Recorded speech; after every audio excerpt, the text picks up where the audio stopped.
Over the past several years, data centers have become a hot topic. The United States holds about 37% of the world's data centers. 13% of those found in Virginia, more than any other state. Loudoun and Prince William counties have become known as Data Center Alley, with hundreds of these developments mixed into their suburban neighborhoods and urban areas. Some data center experts here in Virginia believe this county has reached a saturation point. Development has since begun to move south. Over 25 data center campuses are now either proposed or under construction within a 10-mile radius of Fredericksburg. It's the main industry that's occurring in our country right now and in the foreseeable future, and it is and will continue to change our lives. As more and more companies set their sights on the region, many living here are beginning to question whether that change is for the better. You know, they claim they don't want to become Data Center Alley, but once you approve 10 or 12 of them, you're starting to look like a Data Center Alley. This is a difficult conversation. It's controversial. It feels existential. Fredericksburg is ever increasing with the amount of data centers that are being proposed. And so Fredericksburg is a great microcosm of the potential economic benefits to the city and its residents and some of the drawbacks. So what exactly are those benefits and drawbacks to the environment, the economy, and the community at large? Are we becoming the new Data Center Alley? And if so, what does that mean for us?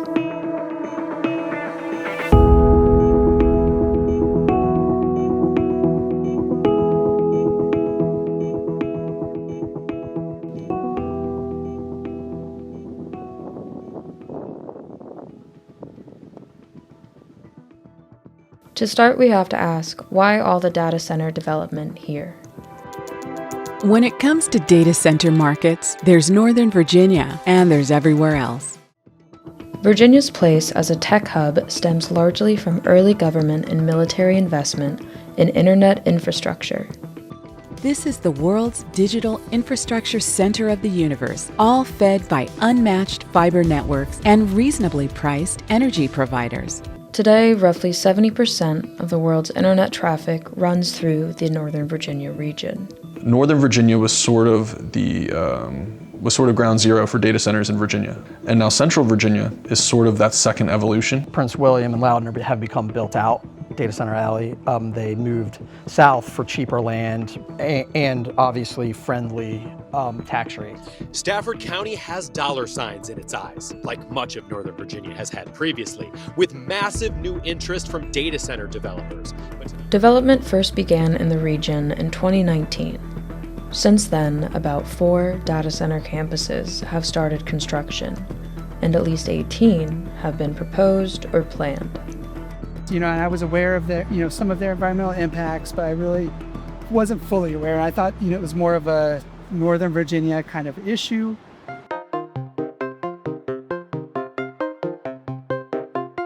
What sets these developments apart from those in Nova is not their numbers, but their size. A lot of the data centers being built here are not one building, but they are campuses with 8 to 10 buildings, or even something in the order of 10 to 12 buildings.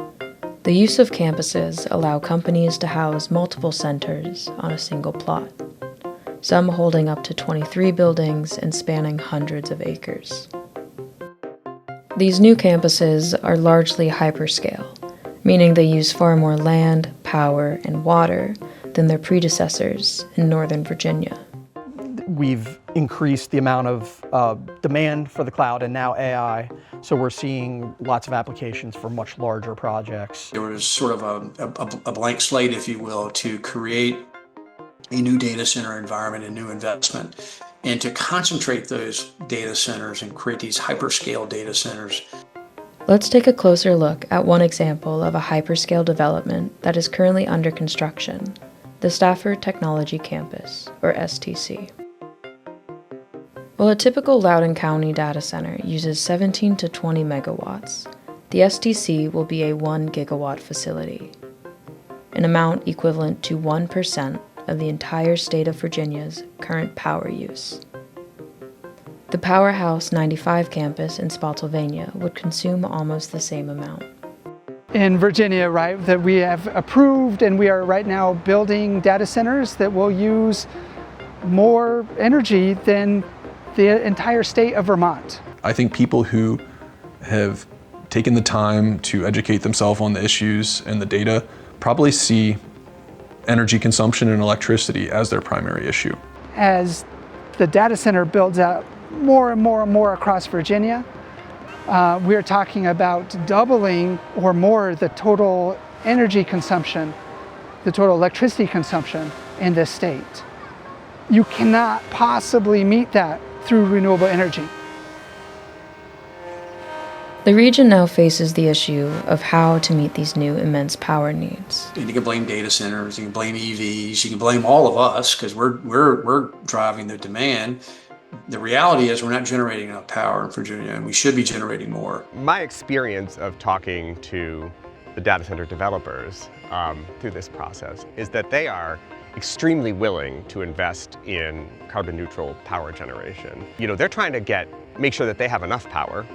They want to make sure that they have the cheapest power, and you know, the world we live in, the cheapest power is solar and wind. So data centers drive that industry, the renewable industry, because they're the main purchaser of that power. Yet the immediate demand data centers have put on the power grid has led to the need for a far more quick fix approach.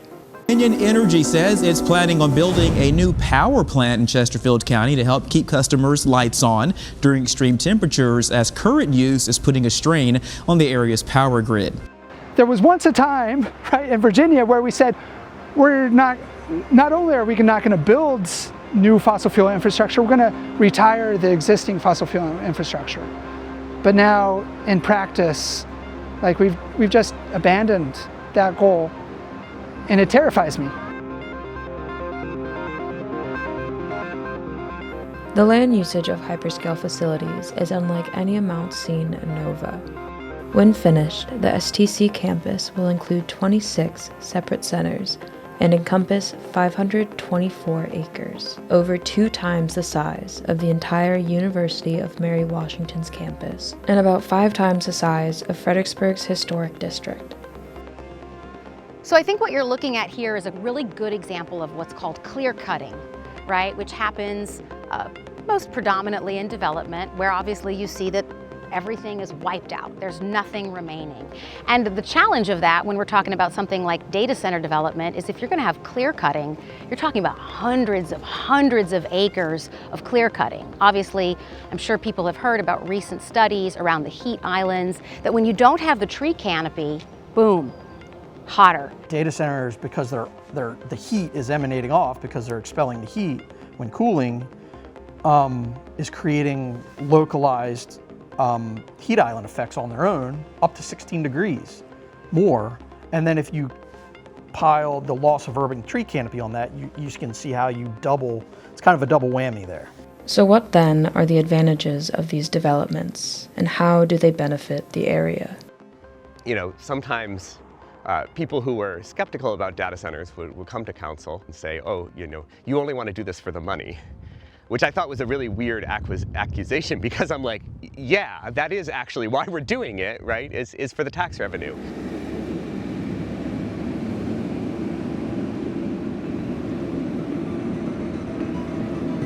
Let's look now at an approved development in Fredericksburg, the Technology Overlay District, or TOD, which was officially greenlit by City Council in early 2025. I think that the case that, you know, localities make in brokering these deals to bring in data center development is tax revenue. That businesses pay a property tax on their equipment in Virginia, and importantly, that tax goes to the locality, not to the state. And that's just a wrinkle in the way that Virginia does business taxation. But because of that, it means that data centers are enormous generators of local tax revenue here.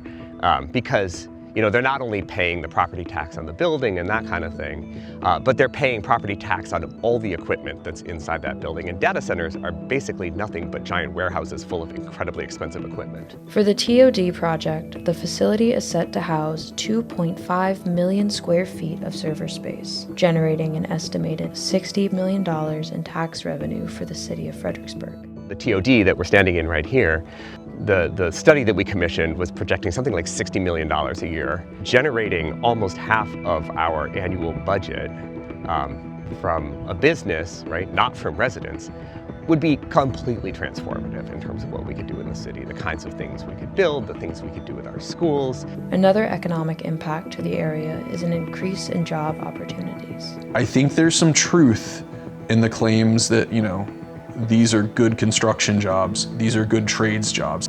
People like that are going to be in demand in areas where there's a lot of data center development. That's not necessarily the same thing as creating stable jobs for people who live in the community itself. There's not a whole lot of people operating these data centers.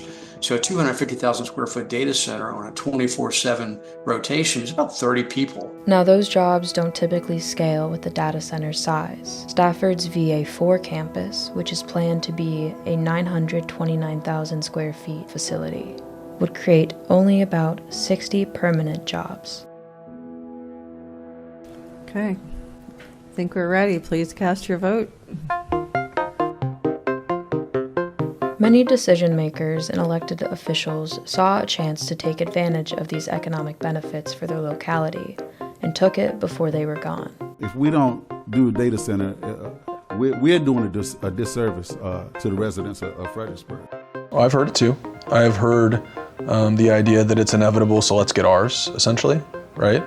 And I think there might be some validity to that. What happens to the city of Fredericksburg when the counties on either side of us can afford to pay their teachers $10,000 or $15,000 more a year because of their data center tax revenue?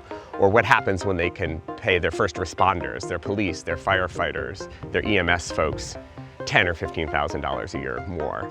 Yet there are still questions as to the scope and validity of potential tax benefits. The county hired a third-party entity to model that revenue so that we could know into the future, what do we think we're going to get and when are we going to get it? And what that third party learned is that the STC project, Stafford Technology Center, promised at least 3 times as much revenue as the most optimistic setting that the third party promised forward. We've got to get clear on those numbers if we're going to make decisions about where and when and how many of these to say yes to. Concern has also risen around the possible increase in power costs and if these increases outweigh the tax benefits. In January 2025, she spent $352. A year later, it's a $694 price tag, almost double. I can't afford this. I don't have that kind of money. Increasing in power prices, strain on our water systems, those kinds of things. Those were all going to impact the residents of the city of Fredericksburg, whether we built our own data center or not. In many ways, while the county will receive tax revenue, we will watch our utility bills rise. Or put differently, our total output financially won't be less. We'll simply be paying the utility company instead of the county, but we won't be richer for it. It costs a lot of money to build a new natural gas-fired power plant. It costs even more money if we're talking about building new small modular nuclear reactors all across the state. We're already seeing that. And so who's going to be on the bill, or who's going to foot the bill for that? In many ways, right? We are as ratepayers, as consumers. Efforts are underway to get data center developers and the tech industry at large to foot the bill for the increased power needs. Right now, data centers use up about 20% of Dominion Energy's electrical grid, but only pay a portion of the price. State lawmakers say they want to shift the pressure back onto corporations rather than residents. We are, in some ways in Virginia, paying for the world's AI infrastructure. And so people feel like they're being taken advantage of.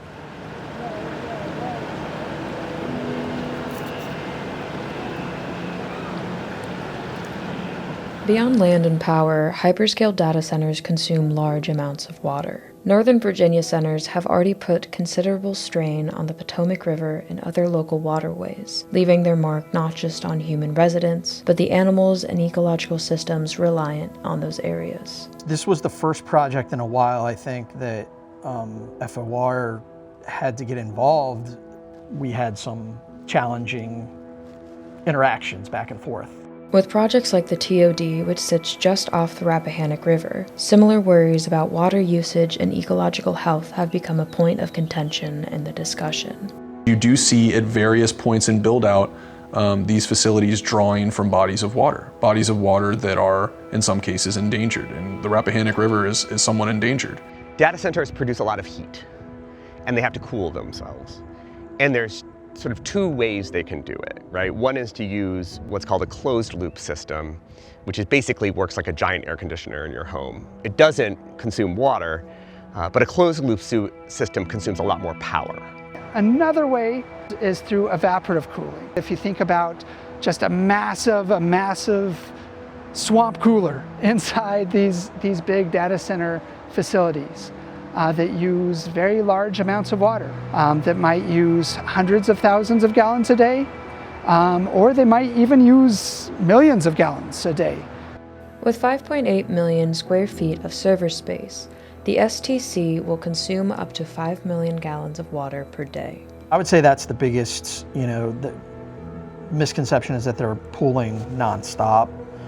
When it is, they claim that they only use water on those facilities 4 to 7% a year. That's it, and that's the peak usage. And then there's a cap on that. All the localities are capped what that peak usage is, and that's just to cool the system during the super hot periods. I would like to see that written into the agreement, because when I look at the water service agreements, it says nothing about limiting the data center companies to 4% of the year, right? If that's a real figure, let's put these kinds of restraints in our agreements to hold these companies to their word. What we're concerned about is the peak use times. With peak use, we're talking about the hottest times of the year when they need to draw that reclaimed water. So that is creating a demand, because what happens is they evaporate 60% of it off. So you're losing 60% of the water that would normally be treated and put back into the Rappahannock River. Those are also the times when we have the most evaporation just across the board in Virginia. So in other words, that's kind of right when the data centers are using mind-boggling amounts of water. It's equivalent of whole towns worth of water. If we're evaporating 60% of that, it's right at the time when that water is most critical in our Virginia waterways. Much of the proposed systems use purple pipe water, which is wastewater that has already been used and treated, meaning there is no direct draw from the city's water main. We said if they're going to use water for cooling, they're going to have to use what's called purple pipe water in the industry. So, it is water usage, but it's not an additional pull from the Rappahannock, right? It's water that has already been pulled from the river. So we're requiring them to use purple pipe water for cooling. And more to the point, we said you were going to have to build the infrastructure that brings that purple pipe water from our wastewater treatment plant, which is all the way on the other end of town, up to the TOD. So the data center industry in Stafford County, for example, is building, close to $100+ million in water infrastructure and sewer infrastructure that is already part of the county's capital improvement plans. That was already on the books since 1918, since 1919, to be built and paid for by taxpayers. Hey, here comes a data center. We need a little water. We'll build that system for you and give it back to you. And that's going to generate 5 to 6 million gallons per day in available capacity, and they're going to give it to the county. Turning our attention to a newly proposed site, the Crossroads Technology Campus in Spotsylvania, a 633-acre site comprising 2.5 million square feet of server space.